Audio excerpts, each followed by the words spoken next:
Hello, my crafty friends. It's Ashley Pfeiffer, the maker behind Stamped AF. I am an independent Stampin' Up! Demonstrator in Canada, and on my live stream last week, we finished this card together, and I told you that I was going to show you how to make it. So, let's make it. But before we do that, I just want to show you. I was inspired by May Made It.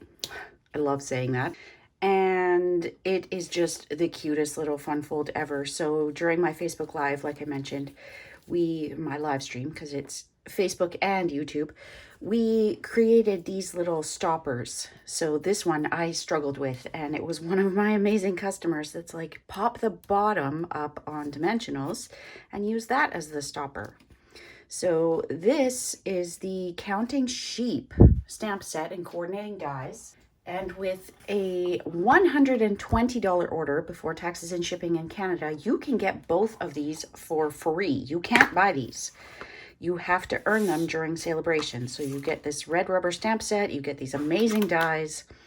It's fabulous. And this is the very first year that we're doing Sale-A-Bration twice, so it's awesome. There's also a great joining offer. When you join, you spend $135, choose $165. There's no shipping on your starter kit. And during Sale-A-Bration only, you get to choose a free bundle from the new mini catalog. And there are so many great ones. Now, if you are considering joining my team and you're not sure which bundle to get from the new catalog, get the most expensive one that you want. And then buy the rest. Okay, so I told you I was going to make this, and I asked you which bundle you wanted me to use, and you told me you wanted penguins. So I am using the new Penguin Place bundle and another Sale-A-Bration item, and that is the Penguin Playmates DSP. Now I have cut into this. I have so many packages of this already. It is adorable. It's another one that you have to earn. You can't buy it. But both sides are amazing. Now this is like, I think 2 packs in here. But we don't need a whole lot to make this card. Let me show you. Now first we need a little bit of DSP. So I've got 2 different patterns here, you can see. They measure 1.5 inches by 4 inches, and I'm going to show you how to cut them so that they fit here. We've got a piece of this DSP because we're going to punch a penguin out. Not actually. We're going to use our punch to cut one of these penguins out. We're going to fussy cut the fox and the bear. I actually tried using my brother's scan and cut, and because the bear is so light on a light background, even when I traced around it in pencil, it was just going to be too much of an issue. So I just fussy cut them. It takes no time at all. We need a side folding A2 size card base.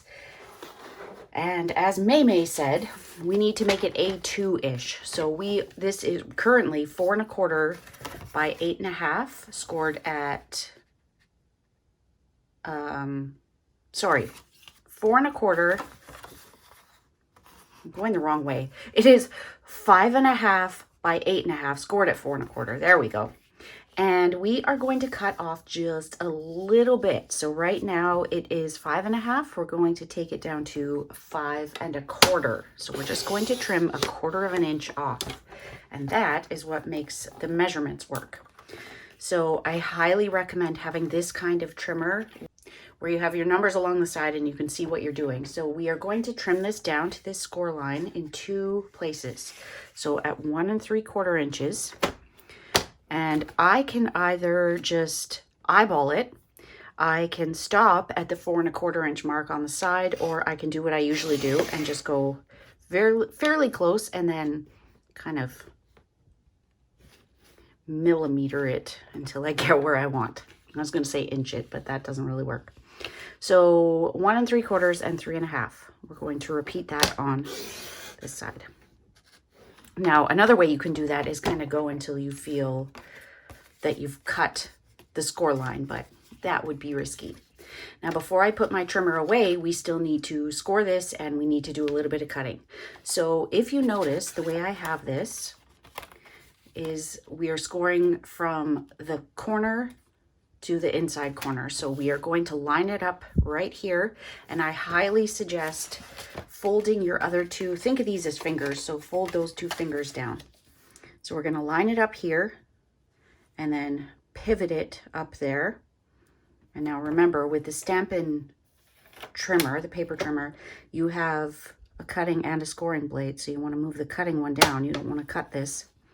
So we're going to score it. Now you may need to score a little bit harder at this edge because we've got cardstock down here kind of preventing us from going all the way, but you can see that I made it all the way through there, right? At some point the light will cooperate. There we go. So now I'm going to fold down that one, fold this one up. It's kind of like the middle finger, isn't it? Okay, so score that one. And then the last one. So I find it best to line up one and then pivot the rest of the way so that you're not constantly moving one and then going to the other. Okay, so there are our score lines, and we can gently fold them in. This is basic white thick, of course, because it's a card base. So gently fold it, and then I don't even use my bone folder. I just use my finger. This card is all about fingers, right? Just gently guide it, and you could put a ruler in behind there. Now I do find that I don't always get it right to that edge. It's not the end of the world, but you do want it to be pretty precise. So we can just fold it there and manipulate it.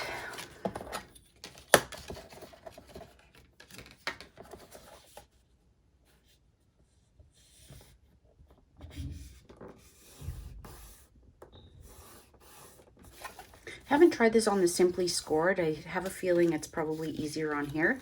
Okay, so now we've got basically the bones. They don't want to stay down, but that's okay. We can just fold them flat and burnish them back that way. Now we can grab our DSP, and I suggest doing one at a time. And if you have directional paper, this does matter. So neither one of mine are directional, but if it helps, you're just going to take this and we're going to cut from the top corner to the bottom corner. Now I don't find that these match perfectly, but it's close enough. So we're going to take it from the corner, and usually we don't cut right on the corner. So if you're worried about any damage from the blade, then start in the middle and work your way back, and I'll show you what I mean by that. Okay, so we've got it right on the edges. Now place this down, and that way we're not putting any undue pressure on those points. So we only need 3 of those, but of course we got 4, so you can pick the best one. Now this one, we're going from that bottom corner up. So again, if this were directional, I would have to line it up, but because I chose rather generic patterns, I can just cut. With my original sheep card, I wasn't paying attention to the final stripes and I had them going across. Well, that won't work when all the rest are up and down, right? So you can see I've got my sky there and then my grass there, and a little fence.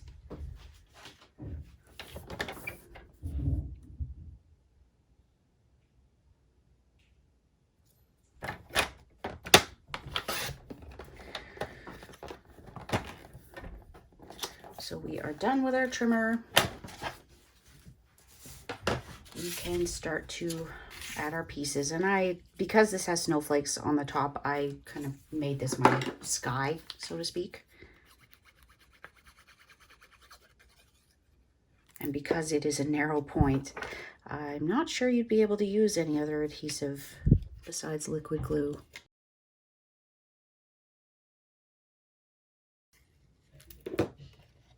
So going back to the size, it's an A2-ish size card because we took that 1/4 inch off, but this will fit into an A2 sized envelope. The only thing you have to keep in mind is when you're putting your little pieces up there, you have to make sure that they are still within the card base. So if they extend beyond the card base, obviously they won't fit. So when you look at mine, you can see that penguin still fits. If you have anything tall, I suggest putting it on the middle, bottom or middle. And then when we get to the inside, I needed little poppers, basically. So what I did, see, you can see this one. Oh, never mind. I was going to say it goes the wrong way, but it doesn't. This set didn't really have anything that I could use to pop up. Like it's got the tree and the gift and the little gift bag, but it would have meant more fussy cutting. And I thought, okay, what dies do I have? There is a great stitch snowflake bundle in the new catalog, and I don't have it because I didn't realize they were stitched. I totally missed it in the catalog, and I've since ordered it, but it wasn't going to be here in time for this video. So I will do another project with those stitched snowflakes because I think it would have been perfect for this to use as the stoppers. But since I don't have it, we're going a different route.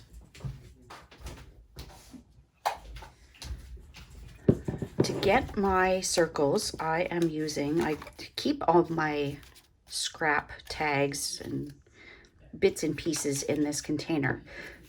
So whenever I die cut the round picture this dies, I end up with a whole lot of circles. And I thought, well, this is a great way to use them. They were perfect size, and I've got a ton of them. Okay, so for my little pieces, I needed something small. So I went to the Hats Off bundle, and if you can believe this, I haven't used it yet, other than this. So there's a tree, there's a fish, and there's a star. I would have loved a snowflake, but I don't have any that were quite the same scale. There were snowflakes that I have that are small, but I thought, you know what? We've got the polar bear would be sea level with the fish, the fox would be tree level, and the penguin is going to be up on a mountain with the stars, right? So I used some of the rainbow glimmer paper, cut out my star, cut out my tree. I think we'll go with this piece. You can see I've got bits and pieces of it. And then we'll put our little fish. Well, he'll be a little more blue this time. Okay, so just a little bit of glue. You could probably even get away with a glue dot.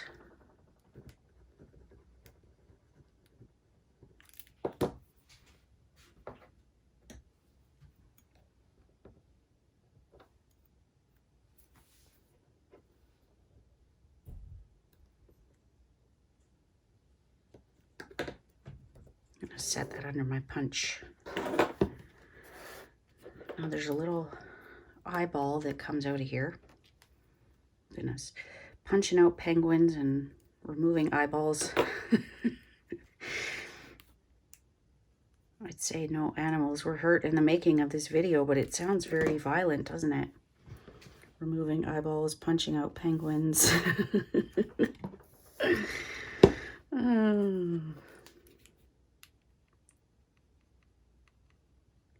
So while these sit under the punch to set, I am going to fussy cut my animals and punch out that one penguin. When we're almost done, I'll do the other two animals first. So I will speed through that because I can't imagine that's fun to watch in real time.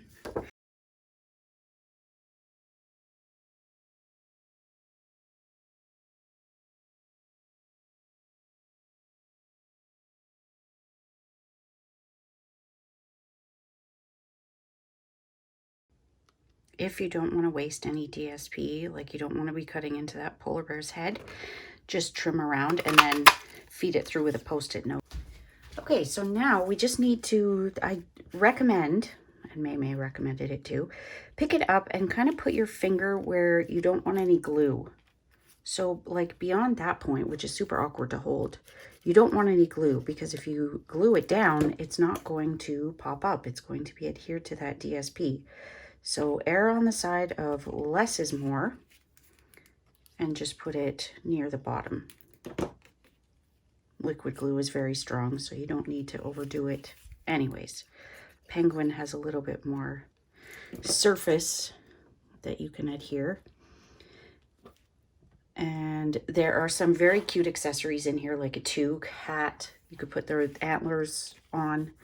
But we're gonna keep this simple because I think that these little elements at the bottom, our poppers, really add a whole bunch of character, and I don't want it to be overdone.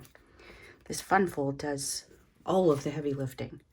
Okay, so we are going to remove our backings and lift it up to the point where it should be like naturally held. If that makes any sense at all. Like where this would normally sit, just place your thing there. Your stopper. Make sure you've got it the right way and try and line them up so that when the card is open, they're all in a nice line. If you need to use like a T-ruler or mark it with pencil first, go right ahead. Oh, this one, you don't want it too close to the end. And there we go. Now, you could call it done there, but you can see I added some sequins, and I think I went a little overboard. I'm just going to add a couple this time. And which ones am I going to use? I'm going to use the new Subtle Shimmer sequins. So I have mine in one of the Advent calendar boxes. And I'm going to put these pieces down. I don't know why I keep starting at the bottom and then covering his head. We'll add a couple of little dots of glue, and we're just going to add 5 sequins this time. I think I was up to like 9 on my first card. A little too much.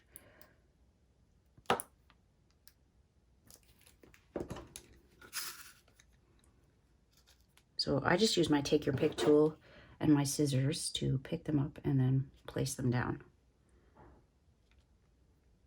My glue dots are a little big, so I don't think I'll be putting any of the really tiny sequins on there. Another embellishment that looks great on here is the cute stars from the new Halloween bundle. Just add a little bow, and I felt like the Fresh Freesia ribbon was the way to go, although the new white glittered organdy ribbon is also beautiful. But I wanted to pull out the Fresh Freesia from the snowflakes. Bring it all together. It's a hot mess of a bow.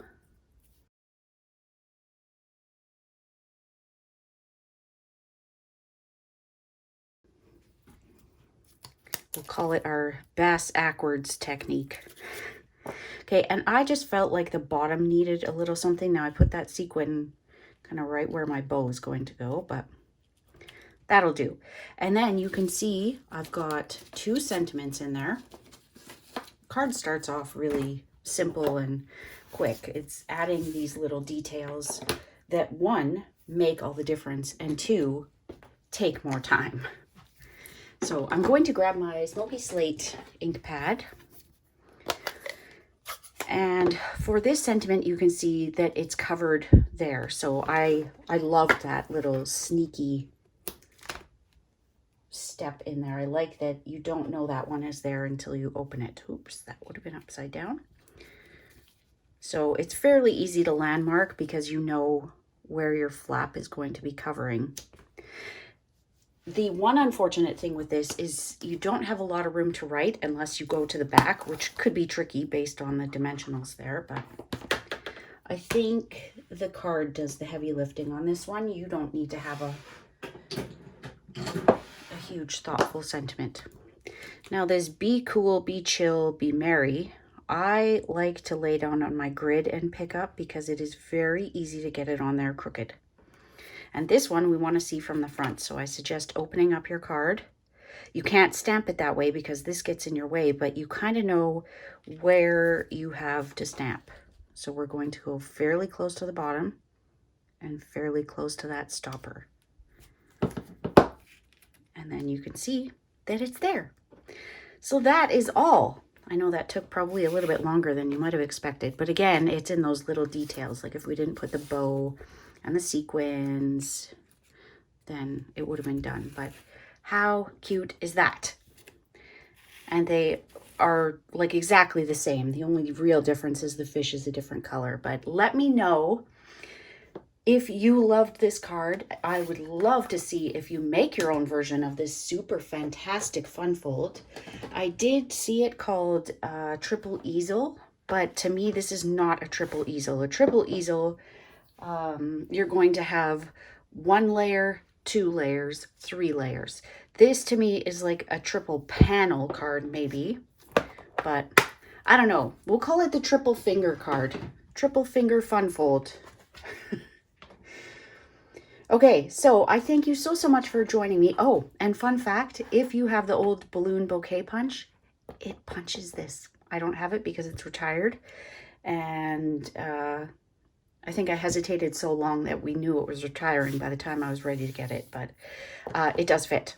So I hope that you loved this card as much as I do. If you would like to see more, I hope that you will consider hitting that subscribe button and also catch my weekly live stream, which does stream here to YouTube, but it's also on Facebook. So that is all for this week. We'll see you soon, my crafty friends. Bye.